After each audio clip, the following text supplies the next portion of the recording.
Bonjour à tous, nouvelle vidéo, enfin, beau temps, c'était un peu long ce temps, mais voilà, il était nécessaire pour que je puisse vous faire une vidéo sur l'étalonnage des sondes.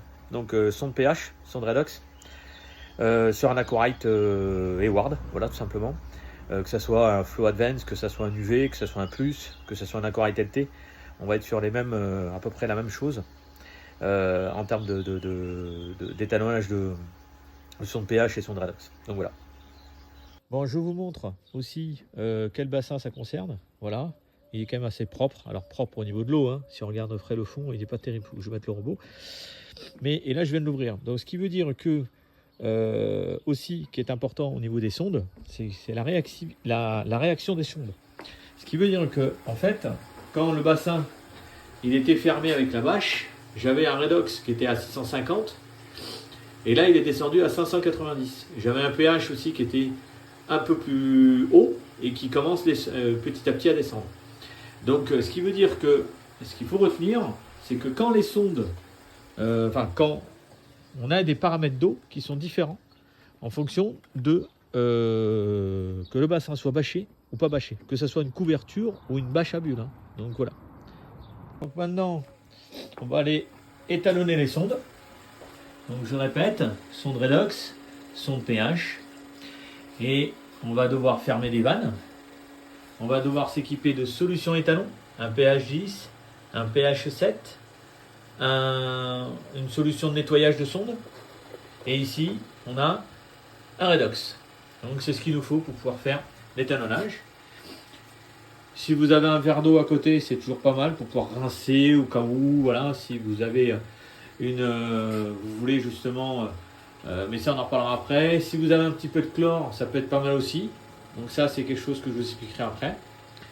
Donc voilà. Donc maintenant on va arrêter la pompe. Première chose à faire.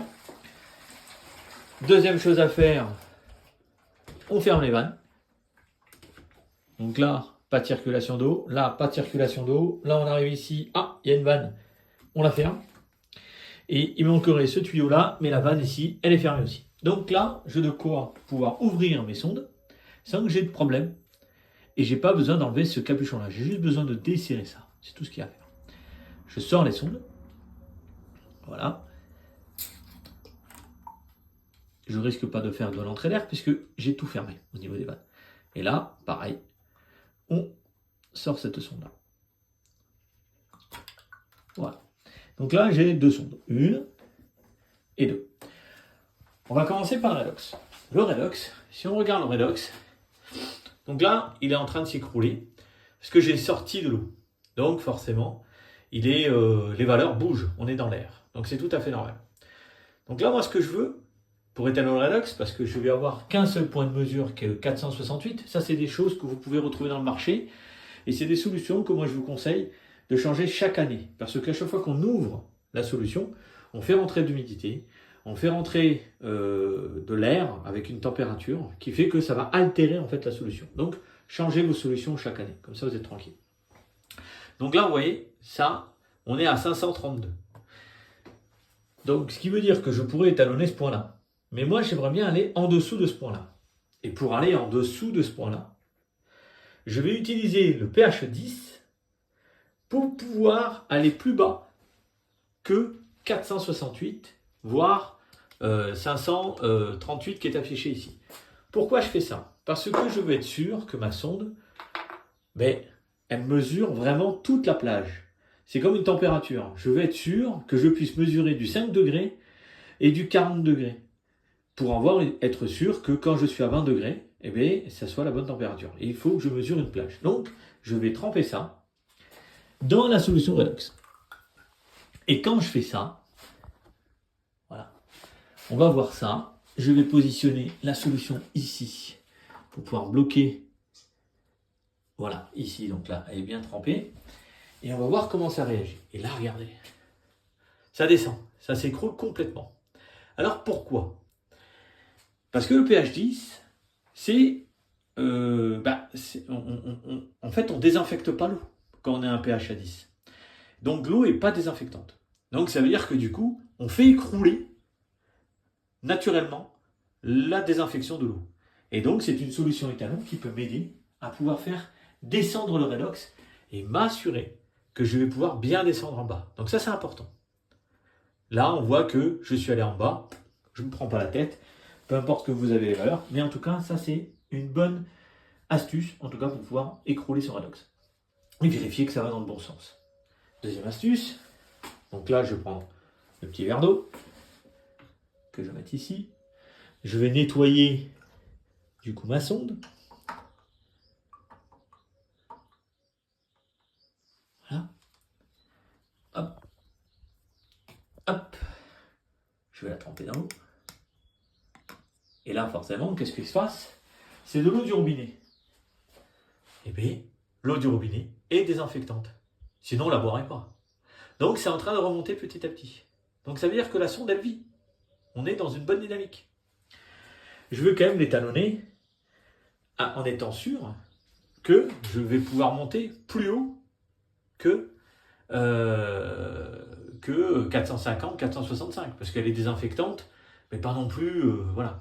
Donc, je vais prendre le chlore qui est ici, un petit peu de chlore, et du coup, je vais mettre un petit peu. Alors, vous voyez, l'eau est désinfectante parce qu'entre temps, elle est remontée, hein, on voit. Et donc, je vais rajouter un petit peu de chlore. Voilà, mais un tout petit peu, hein. Le but, c'est qu'on voit comment ça réagit. Et là, regardez comment la vitesse où ça remonte. Donc, ça monte très, très haut. Donc là, je suis rassuré. Ça veut dire que pour moi, on est sur une plage qui monte sans cesse. Alors, ça ne va pas monter non plus. Vous voyez, on continue de monter aussi, hein. Ça peut monter jusqu'à 800 à peu près. Bon, voilà. Mais ça peut aussi y avoir un effet où, quand il y a trop de chlore, bah, du coup, le redox, il a du mal à le voir. Donc ça arrive aussi. Vous voyez, là, on arrive sur 738. Donc, du coup, là, je suis rassuré. Là, je suis rassuré que mon redox, il est bien. En tout cas, fonctionnel. Parce que j'ai bougé de la plage de pratiquement 300 à plus de 750. Donc là, ce que je vais faire, c'est que je vais le rincer.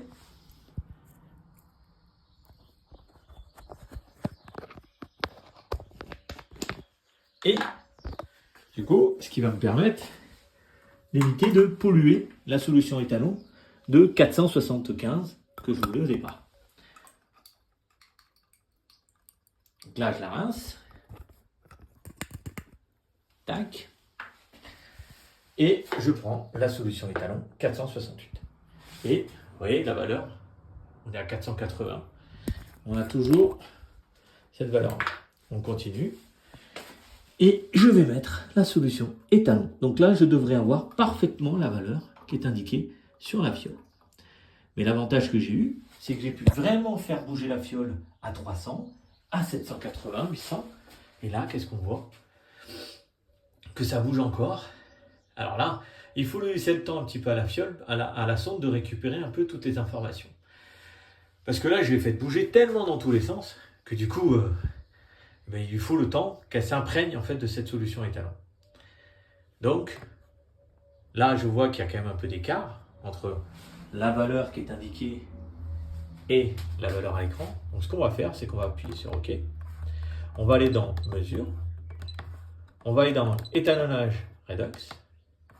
On va dans toujours faire un reset calibration. Ça, c'est mon conseil. Et ensuite, après,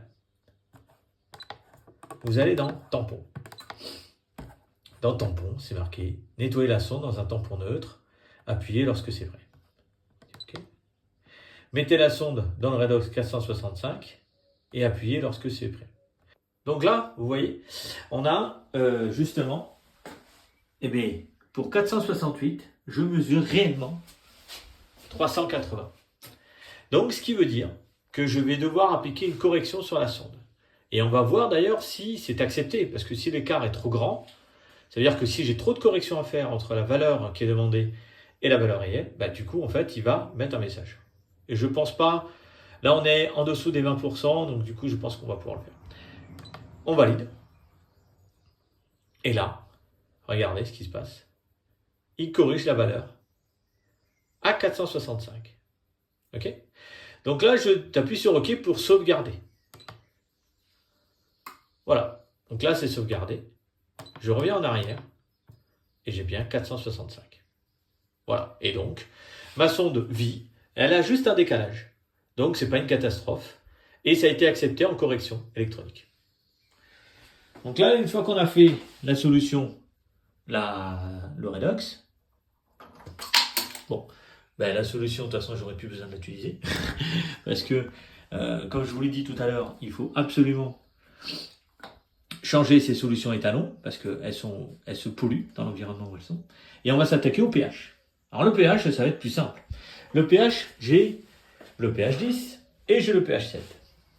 Et donc, le pH 10, c'est tout bête. Je vais me repositionner ici, de la même manière que j'avais fait pour le redox. Et donc, le but, c'est de voir si ça met pH 10 quand je vais tremper dedans. Donc, je vais dedans. Voilà, on va caler ça. Le but, c'est que ça ne tombe pas avant qu'il termine sa mesure. Et qu'est-ce que je vois? Ah, ben voilà, ma valeur pH monte. On va voir tout de suite si ça correspond à ce qu'on veut. Bon, on est à 10, il n'y a pas besoin de correction à apporter. Donc là, j'ai pas besoin d'aller à peut-être un peu. Bon. Ensuite, après, on va le faire tout à l'heure, l'étalonnage. Du coup, pour pouvoir respecter l'ordre, j'ai voulu vérifier, vous voyez, on est passé à 10,2. On va revenir dans mesure, on va dans étalonnage pH, on va dans tampon, et là il dit, voilà, nettoyer le tampon, la sonde. Donc je vais nettoyer la sonde. Donc, hop, je prends la sonde, je la nettoie.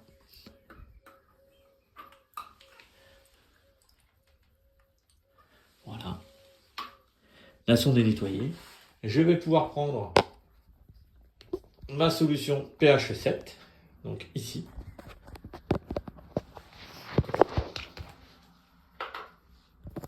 Ici, voilà. Où je vais pouvoir tremper la sonde dedans. Mais avant tout, je vais valider. Parce que là, il me dit, mettez la sonde dans le tampon 7. Donc, je le mets dans le tampon 7. Hop. Je laisse ici. Il faut laisser toujours un petit peu de temps, le temps que la mesure se fasse. C'est important. Voilà, on est sur le 7. Et là, on va vérifier que ça va bien aller sur le 7.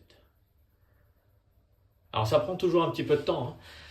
Les mesures, logiquement, pour faire un étalonnage, on va dire des sondes comme ça, il faut laisser au moins poser une bonne minute. Voilà, parce que tant que ça bouge, ça veut dire que ça mesure encore.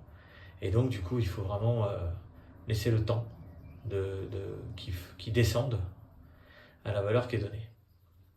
Notamment là, c'est pH 7.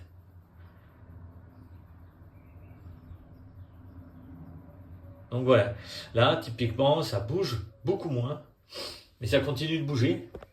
Et ça peut être très long, ça peut être très très long de pouvoir faire l'étalonnage. Parce que du coup, il faut que la sonde elle prenne son temps à pouvoir étalonner. Alors, il y a quelque chose que je n'avais pas fait aussi tout à l'heure, et qu'on va faire d'ailleurs, c'est le fameux reset cal, parce que j'avais dit que je le faisais. Je ne l'ai pas fait, on va le faire. Et du coup, ça va me permettre de revenir sans changer forcément de tampon. Bon, là, on va dire que ça fait pas loin d'une minute. Donc, je vais valider. Donc là, il va faire la correction. Donc, on va passer à 7. Donc là, forcément, il me dit nettoyer le tampon neutre. Donc, je reprends le tampon neutre. Hop. Voilà, donc la solution, elle est là. Je vais prendre le tampon neutre, je vais nettoyer. J'enlève le tampon neutre et je vais prendre ma solution pH 10. Parce que quand je vais valider, il me dit mettez la solution dans le tampon 10. Donc je mets la solution dans le tampon 10. Et rebelote.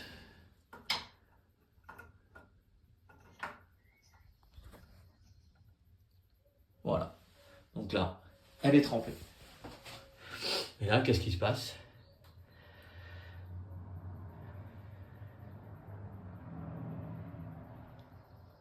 Ça monte progressivement aussi. Un peu plus rapidement que sur le 7, mais ça monte quand même.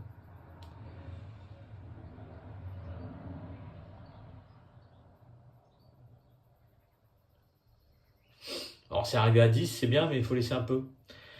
Parce que du coup, ça peut peut-être manquer à 10,1 ou 10,2. On va laisser un petit peu quand même pour voir. Ah, ben voilà, vous voyez. Des fois, ça a tendance à monter un peu plus haut. Donc il faut vraiment bien laisser poser, comme je vous disais tout à l'heure, une bonne minute. Comme ça, au moins, on est sûr que c'est la mesure qui est stabilisée à la température, avec 10,2. Bon, après, on n'est pas dans de la métrologie hyper pointue. Hein. Ce qu'on cherche, c'est avoir à peu près une approximation. Donc bon, voilà. Hop, je valide. Ça fait l'étalonnage. Est-ce que je veux sauvegarder? Oui. Et donc, je reviens en arrière. Et là, j'ai 10. C'est normal puisque je suis sur le pH 10. Donc là maintenant, je vais enlever, enfin je vais remettre la sonde dans son logement. Tac, tac. Donc là, elles sont entièrement enfoncées. Vous la relevez un petit peu. Un petit peu, c'est 5 mm. Hein. Alors, peu importe le sens, hein. Il n'y a pas de sens de redox, il n'y a pas de sens de pH. Hein. Je pense que tout à l'heure, c'était dans l'autre sens. On ouvre les vannes. Ici, pour limiter le flux, ben, j'ouvre à moitié. Ici, j'ouvre cette vanne. Et du coup, l'étalonnage est terminé. Là, on va voir les mesures évoluer en fonction du démarrage de la pompe.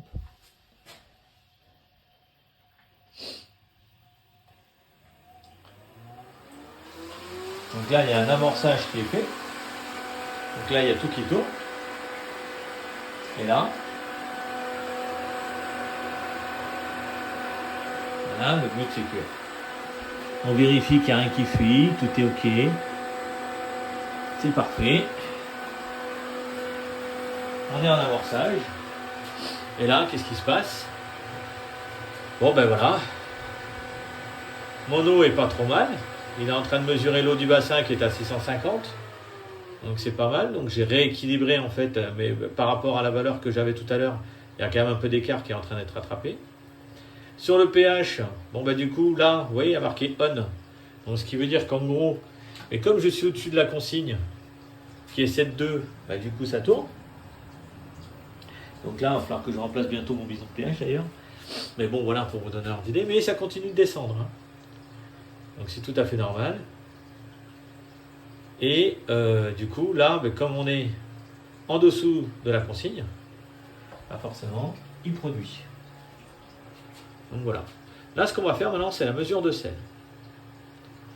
Donc ça, je vais faire un autre tuto pour la mesure de sel parce que là, pareil, il y a, on va dire, une petite manip à faire.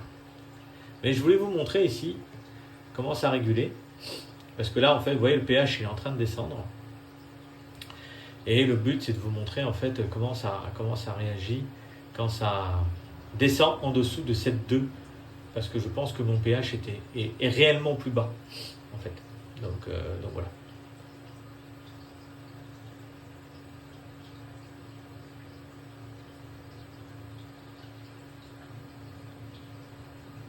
Le but, c'est que vous voyez en live, vraiment ce qui se passe quand vous avez la consigne et la mesure qui est au même niveau.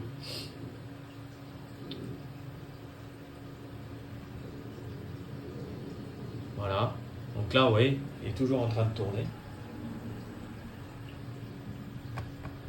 Et là, vous allez voir, ça va passer à 7,1. Parce que j'ai quand même un pH assez bas ici, quand même. Et vous allez voir que lui, il va s'arrêter de fonctionner dès l'instant qu'on va passer à 7,1. Parce qu'il estime qu'il n'y a pas besoin de rajouter de l'acide. Voilà. Et là, il s'est arrêté. Pensez à changer aussi cette membrane. J'en suis là aussi à donner une info.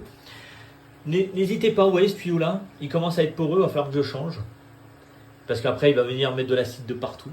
Donc, vous voyez, ça, c'est un tuyau qu'il va falloir changer. Ça, c'est un tuyau aussi que je vais changer. Et la membrane, il va falloir la changer. Ça, c'est un conseil que je vous donne, c'est de changer ça au moins tous les 2 ans, maximum tous les 2 ans. Parce que c'est une pièce d'usure, ça ne vaut pas très cher, et autant le faire au lieu de mettre de l'acide de partout. Voilà, merci, à bientôt.